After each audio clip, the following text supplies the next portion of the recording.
ہمارے ساتھ اس وقت ہمارے نمائندے شبیر جڑ چکے ہیں۔ شبیر، آپ سے جاننا چاہیں گے، آج اننت ناگ کے کلگام میں جو ہے ووٹنگ ہونی ہے، 3 الگ الگ فیزز میں اننت ناگ میں ووٹنگ ہونی ہے، اس وقت جو ہے کیسا ماحول پولنگ بوتھس پر دیکھنے کو مل رہا ہے؟ دیکھیں، آج جو اننت ناگ پارلیمانی سیٹ ہے، لوک سبھا سیٹ ہے، اس کو چونکہ 3 مرحلوں میں بانٹا گیا ہے، حالات کے حساب سے وہاں سیکیورٹی کی صورتحال کو دیکھتے ہوئے، تو اس وقت جو صورتحال یہ ہے کہ پولنگ کا جو وقت ہے 7 بجے سے 4 بجے مقرر ہے، تو پولنگ تو شروع ہے، لیکن پولنگ بوتھوں پہ لوگ اب زیادہ امیدیں نہیں لگائے ہیں۔ سرکار بھی جانتی ہے کہ وہاں پہ جس طرح کے انتہائی حساس صورتحال ہے، 433 پولنگ سٹیشن جو ہے پورے کے پورے انتہائی حساس قرار دیے گئے ہیں سیکیورٹی کے اعتبار سے۔ ابھی زیادہ اگر آپ دیکھیں گے پولنگ بوتھوں کے باہر زیادہ سیکیورٹی کا عملہ ہی نظر آ رہا ہے، لیکن امید کریں گے کہ کچھ علاقوں میں اچھی پولنگ کی امید بھی کچھ لوگ کر رہے ہیں، جیسے نور آباد کا حلقہ ہے۔ 4 اسمبلی حلقے ہیں جن پہ پولنگ ہونی ہے، اس کلگام کا جو ضلع ہے، تو یہاں پہ سب سے بڑا جو چیلنج ہوگا وہ یہ ہوگا کہ پرامن حالات میں انتخابات منعقد ہوں۔ اب پولنگ کی شرح کیا رہے گی، ہم نے پچھلی بار اننت ناگ میں بھی دیکھا 13.6%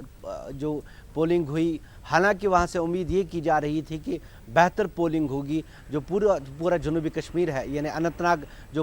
پارلیمانی سیٹ ہے، لوک سبھا سیٹ ہے، اس پہ امید تھی کہ سب سے زیادہ پولنگ اگر ہوگی تو اننت ناگ ضلع میں ہوگی، لیکن ایسا بھی نہیں ہوا۔ اب یہ جو کلگام ہے، کلگام میں چونکہ یہ ملیٹنسی انفیسٹڈ رہا، پورا کا پورا کافی مارداڑ اس علاقے میں ہوئی ہے، اور امید یہ کی جا رہی ہے کہ نور آباد کا جو حلقہ ہے شاید وہاں پہ اچھی پولنگ ہو، کیونکہ کچھ وہاں پہ ریلیاں بھی ہوئی، زیادہ ریلیاں نہیں ہو پائی۔ ہاں، پی ڈی پی کی صدر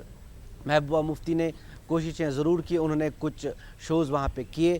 اب امید کریں گے کہ پولنگ جہاں بھی ممکن ہو، لیکن سب سے امپورٹنٹ بات، سب سے بڑا چیلنج یہی کہ یہ پرامن حالات میں ہو۔ جی بالکل شبیر، کوشش یہ رہے گی کہ پرامن حالات میں ووٹنگ ہو، لیکن اگر 2014 کی بات کریں تو اس وقت جو پولنگ رہی تھی اس حساب سے کیا امید کر رہے ہیں کہ بہتر ہوگی اس بار، یا پھر کہ جس طرح کی امیدیں لگائی جا رہی ہیں کہ ویسا کچھ خاص دیکھنے کو نہیں ملے گا کلگام میں؟ دیکھیے ملازہ، 2014 جو تھا تب وہ جنوبی کشمیر میں پی ڈی پی کا ایک دورہ تھا، محبوبہ مفتی انتخابی میدان میں تھی، اور ان کی ایک 2013 میں 14 میں جو سیلاب آئے تھے، اس کے بعد سے پی ڈی پی کی ایک بار پھر وہ ایک طرح کی اسے کہیں ہم لہر سی چلی تھی۔ اور جب 2016 میں جس طرح کے حالات بدلے، 2016 سے پورا یہ جنوبی کشمیر ملیٹنسی کی ایک طرح سے پوری چپیٹ میں آ گیا، اور تب سے حالات اکثر بدل گئے۔ آپ یہ مانیں کہ جو لوکل باڈیز کے انتخابات ہوئے پچھلی بار، یا پنچایتی انتخابات ہو گئے، ان میں کئی ایسے وہاں پہ وارڈ تھے جہاں پہ امیدوار ہی کھڑے نہیں ہوئے، اس طرح کا ڈر کا بھے کا ماحول تھا، اور بائیکاٹ کا بھی اثر ظاہر سی بات ہے اس علاقے میں رہتا ہے، وہاں ملیٹنسی کا کافی اثر ہے۔ تو 2014 کے مقابلے میں ظاہر سی بات ہے پولنگ کم ہوگی۔ اس بار ہم نے دیکھا کہ 2014 کا اگر مقابلہ اب کی پولنگ سے سری نگر میں بھی اگر ہم کریں تو وہ بھی پولنگ کم رہی، اس کے مقابلے میں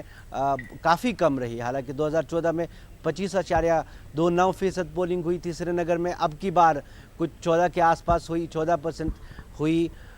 تو جو 2014 کا موازنہ اگر آج کے انتخابات سے کریں تو زیادہ امید نہیں ہے کہ اس طرح کی پولنگ ہوگی، کیونکہ حالات کافی بدل گئے ہیں تب سے اب تک۔ بالکل شبیر، بے حد شکریہ آپ کا تمام تر تفصیلات کے لیے۔